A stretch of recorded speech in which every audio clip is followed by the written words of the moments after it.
नमस्कार दोस्तों, कैसे हैं आप? आशा करता हूँ आप स्वस्थ होंगे, खुश होंगे।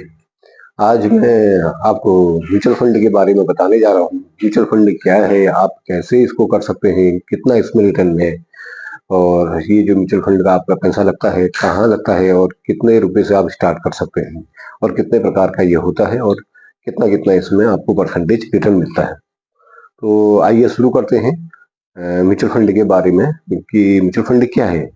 म्यूचुअल फंड जो इन्वेस्टमेंट है are subject to market risk.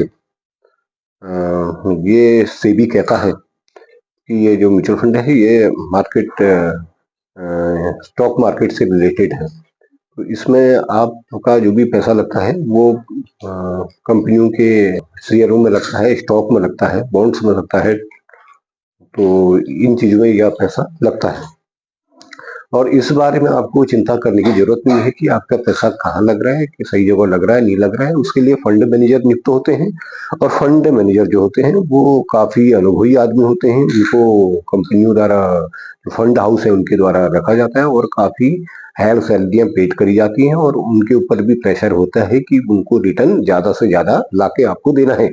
अगर सपोज करो कोई फंड मैनेजर है, एक कंपनी में 10 फंड मैनेजर है, एक फंड मैनेजर अगर 10% रिटर्न दे रहा है आपको और दूसरा फंड मैनेजर 30% लाके दे रहा है, तो फंड मैनेजर पे ज्यादा भरोसा करेगी और उसको ज्यादा फंड मैनेज करने के लिए देगी।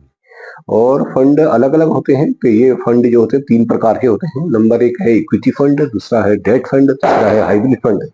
इक्विटी फंड में आपका पैसा जो स्मॉल कंपनियां हैं, स्मॉल रिस्क बहुत ज्यादा होता है और रिटर्न भी बहुत ज्यादा होता है। आप अगर इसमें चाहें तो अगर आप हायर रिटर्न की आशा करते हैं, ये मान के चलिए कि मोटा-मोटा एवरेज जिसमें आपको 20 से 30% का रिटर्न आपको लॉन्ग टाइम में आपको मिल जाएगा इसमें। लेकिन इसमें रिस्क थोड़ा हायर होता है। और दूसरा है डेट फंड। डेट फंड में आपका जो रिस्क है वो ना के बराबर होता है, मतलब 5% चांस होते हैं इसमें और ये सारा पैसा डेट फंड में फंड मैनेजर लगाते हैं इसमें। और ये गवर्नमेंट बॉन्डों में लगता है। अब गवर्नमेंट बॉन्डों से आप समझ गए होंगे, गवर्नमेंट में अगर कोई भी पैसा आप लगाते हो तो वहां पर एक निश्चित रिटर्न आपको मिलता है। इसमें भी आपका जो रिटर्न का परसेंटेज है वो आपका मोटा मोटा करीब 8% से 10% के बीच में आपका आ जाएगा। और तीसरा है आपका हाइब्रिड फंड। हाइब्रिड फंड में जो होते हैं इसमें equity, mid cap, small cap और डेट फंड का मिक्सचर होता है इसमें एक तरह से। ये एडवांस होता है इस दोनों से। और अब हम आपको बताने जा रहे थे कि आप इसको कैसे कर सकते हैं। आपको इसके लिए एक आधार कार्ड, एक पैन कार्ड और एक खाते की जरूरत होगी और एक आपको आपके नॉमिनी के आधार की जरूरत होगी। तो ये 4 चीजें आपको चाहिए। और अब तीसरा है कि म्यूचुअल फंड में जो रिटर्न आ रहा है वो कितना आएगा। वो रिटर्न तो मैंने आपको पहले बता ही दिया है कि इक्विटी में आपका 20 से 30% के आसपास में रिटर्न आ जाना चाहिए। कोई बड़ी बात नहीं है। और आपको लग रहा है कि अगर मैं कोई ज्यादा अतिशयोक्ति बोल रहा हूँ, ऐसा नहीं है। आप अपना गूगल पे सर्च करके देख सकते हैं और जैसा कि आप स्क्रीन में देख रहे हैं मैं आपको दिखा रहा हूँ। दूसरा आपका फंड है डेट फंड। डेट फंड में भी आपका 8 से 10% रहता है, मैंने आपको पहले बता दिया। और हाइब्रिड में भी 12 से 20% के आसपास में आपका रिटर्न रहता है। तो अब देखिए, अब ये आप सोच रहे हैं कि अब आपको किस फंड में लगाना है। उसके लिए आप ये सोचिए, अगर आपकी एज अगर 40 से 60 के बीच में है तो आप हाइब्रिड फंड में जाइए। और अगर 60 से ऊपर है, आप रिटायरमेंट हो चुके हैं, तो आपका डेट फंड में ही पैसा लगना चाहिए। और आप इक्विटी में एक अपना पोर्शन 30% 40% लगा सकते हैं। आप क्योंकि अब आपके पास समय कम है। सपोज करो आप अगर 15 साल 20 साल भी जिए तो आपको बीच बीच में पैसों की जरूरत पड़ेगी आपको। तो वो पैसों की जरूरत हो सकता है कि अगर आपने इक्विटी में डाला अपना 100% पोर्शन, सपोज करो आप 10 लाख इन्वेस्ट करने वाले हैं, आपने 10 लाख में से 10 लाख इक्विटी में डाल दिए। तो रिटायरमेंट के बाद सपोज करो आपके बच्चों को जरूरत पड़ गई, तो उस समय पता लगा आपकी फंड की वैल्यू 10 लाख से 2.5 लाख हो गई है, तो आपको निकालने में थोड़ा हेजिटेशन होगा। इसलिए आपका जो पैसा है सुरक्षित रहे, आप डेट फंड में डालिए। और डेट फंड में ऐसा फंड है कि आपको मतलब 7-8% का आपको रिटर्न दे देगा। अब दूसरा है जो 40 से नीचे हैं और अभी-अभी जॉब स्टार्ट कर रहे हैं, उनको सीधे-सीधे इक्विटी फंड में इन्वेस्ट करना चाहिए। इसलिए क्यों करना चाहिए? क्योंकि उनकी रिस्क कैपेसिटी ज़्यादा है, बच्चे अभी छोटे हैं और जो नई जॉब वाले हैं उनके ऊपर तो कोई भी ज़िम्मेदारी नहीं होगी, जहाँ तक मैं समझता हूँ। इसलिए आप जो है इक्विटी फंड में अपना 70% पोर्शन लगवाइए और 30% आप अपना डेट में डालिए। और तीसरा है और ये मतलब आप कैसे कर सकते हैं? आप साइट में जाइए, ज़ेरोधा की साइट में जाइए, या फिर आपको ज़ेरोधा का ऑपरेट करना नहीं आ रहा है, आप अपने नियरेस्ट स्टेट बैंक में जाके वहाँ पर जो म्यूचुअल फंड सर्विस प्रोवाइडर होते हैं उनसे आप संपर्क कर सकते हैं। और वो आपका जो अनुभवी आदमी हो, और हो सकता है कि ये जो अभी-अभी नया हो और उसके पास आप जा रहे हैं तो थोड़ा-सा उसको नॉलेज कम होगी, तो थोड़ा आपको भी दिक्कत होगी और उसको भी दिक्कत होगी। इसलिए आप कोशिश करिए कि अनुभवी आदमी आप पकड़िए।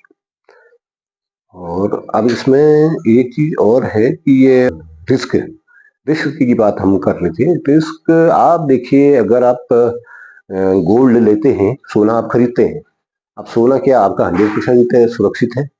नहीं। अगर आपको याद होगा तो आप 2016 की मैं आपको बात बता रहा हूँ, जिस समय सोना जो था 43,000 के आसपास प्रति 10 ग्राम था।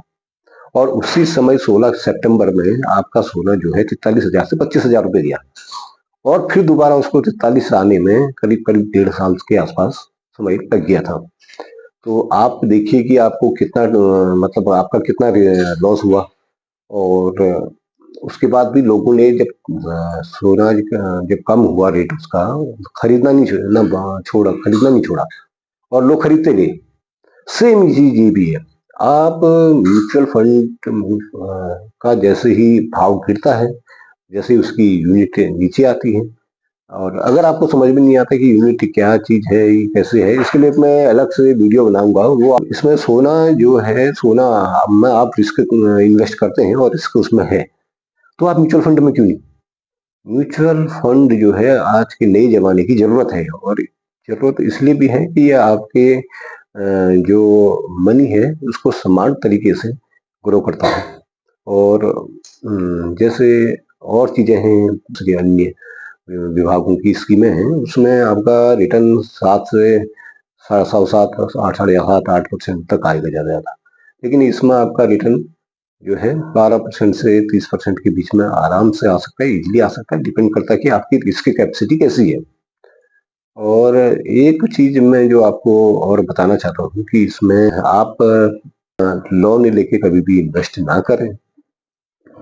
अगर आप पर्सनल लोन लेके इसमें इन्वेस्ट करते हैं, वो काम समझदारी का नहीं है। और दूसरा, आपका इमरजेंसी फंड भी इसमें यूज नहीं होना चाहिए। तो कुल मिला के आपका जो एडिशनल सेविंग है वो आप बचा के इसमें से इन्वेस्ट कर सकते हैं। आप 100 रुपए से लेके 1,000, 2,000, 5,000, 10,000, 20,000 महीने की भी कर सकते हैं। और अब ये कर कितने प्रकार से, 2 प्रकार से कर सकते हैं आप। एक तो एफडी की तरह कर सकते हैं, जैसे एफडी होती है 5 ईयर 10 ईयर वाली, उसकी तरफ आप वो एक समय पैसा लगाए और आप 10 साल बाद निकाल लो। और दूसरा आरडी की तरह होता है। आरडी की तरह आप हर महीने कटवाइए, 100 रुपए से स्टार्ट है, आप जितनी आपकी कैपेसिटी है उतने हिसाब से करवाइए। और सबसे बड़ी बात कि बचत का एक सिंपल सा फॉर्मूला है कि आपकी जैसे महीने की सैलरी आई 30 तारीख को, और हर महीने 30 या 31 को आपकी आ जाती होगी, तो आप उसी दिन आपकी जो वो है एसआई, एसआई मतलब जो डेबिट होता है, जो पैसा खाते से निकलता है जो, वो उसी दिन हो जाना चाहिए। आप सोच रहे हैं कि जब चलो लास्ट में बचेगा महीने का खर्चा तो उसमें से मैं बचा के करूंगा, ये आप एक प्रॉपर डिसिप्लिन मेंटेन नहीं कर पाओगे, और आपके कभी जमा होगा कभी नहीं होगा, वो चीज सही नहीं है। क्योंकि इसमें अगर आपको लॉन्ग टाइम और अच्छा रिटर्न चाहिए तो आपको बराबर आपका हर महीने आपका पैसा जाना जरूरी है। तो अगर और भी इसके बारे में आपको डिटेल जानना है, आप नीचे मेरे को कमेंट्स में बताइए। मैं और भी इसके बारे में, जैसे मैं एनएबी के बारे में बताऊंगा, और कहाँ कहाँ और कौन कौन से आपको फंड करने चाहिए वो मैं आपको अगले वीडियो में बताऊंगा। आप मुझे अपना सजेशन कमेंट बॉक्स में दे सकते हैं। तो नमस्कार, ध्यान से सुनने के लिए आपका बहुत बहुत शुक्रिया।